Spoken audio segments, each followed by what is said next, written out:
চলো আজকে তোমাদের সাথে আবারও একটা বাজারের ভিডিও শেয়ার করি। আপনারা অনেকেই জিজ্ঞাসা করেন যে আপু আপনি নিজে বাজার করেন? ভাই, নিজেকেই বাজার করতে হয়। রাজশাহী শহরে আছি, এখান থেকে পড়াশোনা করছি, মেসে থাকি, তো আমাকে তো আর কেউ বাজার করে দিবে না কিংবা কেউ খাওয়াবেও না। আর মিলের খাবার তো আমি একদমই খেতে পারি না, বাহিরের খাবারও তেমন একটা খাই না, তাই জন্য নিজে নিজে রান্না করে খাই। এই কারণে বাজার মাঝে মধ্যেই করতে হয়। আর আপনারা যেহেতু আমার ভিডিও, ছবি, ব্লগ সবকিছু দেখতে ভালোবাসেন, তাই জন্যই আপনাদের মাঝে শেয়ার করি। আর সেদিন যেহেতু বৃষ্টি হয়েছিল, মানে বাহিরে এত পরিমাণ কাদর ছিল, ভাইরে ভাই কি বলবো।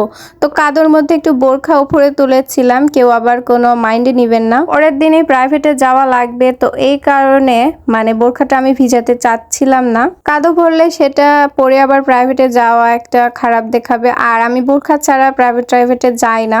তো যাই হোক, অনেক বেশি কাদো ছিল, তো এখান থেকে আমার অনেক রকমের বাজারই লাগতো, কারণ বাসায় থেকে ঈদের পর আসার পর কোনো বাজার করা হয়নি। তাই তো আজকে বাজারের সব কিছুই মনে হচ্ছিল তুলে নিয়ে যাব। এখান থেকে আমার পেঁয়াজ লাগতো, কাঁচা মরিচ, আলু, তারপর আমার হঠাৎ করে আবার রসমালাই খেতে মন চায়। রসমালাই বলতে তরমুজ খেতে চেয়েছিলাম, যেহেতু এখন তরমুজ এই সিজনে নামে, তো এই কারণে আমি একটা তরমুজও সেখান থেকে কিনেছিলাম। আপনারা হয়তো বা এই জায়গাগুলো চিনেন, এই জায়গা কিন্তু খুবই চেনা পরিচিত একটা জায়গা।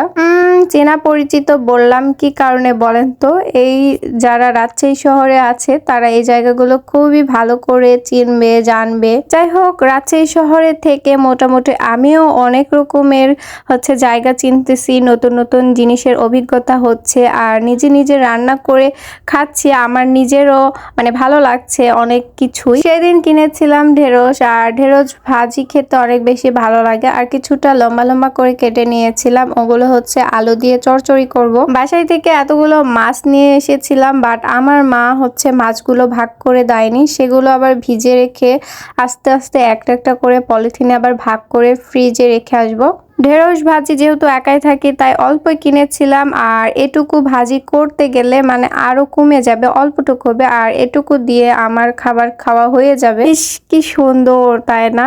আসলে রাজশাহী শহর চেনার উপায় কি বলেন তো? এত সুন্দর একটা পরিবেশ, যেখানে সেখানে কোনো ময়লা আবর্জনা কোনো কিছু নাই, সব জায়গা একদম ক্লিন। আর এরকম ক্লিন সিটিতে থেকে থেকে আমারও কিন্তু রাজশাহী শহর অনেক বেশি পছন্দ হয়েছে। যারা রাজশাহী শহরে থাকে তারা তো অনেক বেশি ভালো, আর তাদের লাইফটাও অনেক বেশি ভালো। যাই হোক, রাজশাহী শহর থেকে পড়াশোনা করছি, রাজশাহী শহর শিক্ষানগরী, সবকিছু মিলে আলহামদুলিল্লাহ। তো যাই হোক, ভিডিওটা এতদূর পর্যন্তই। ভালো থাকবেন, আল্লাহ হাফিজ।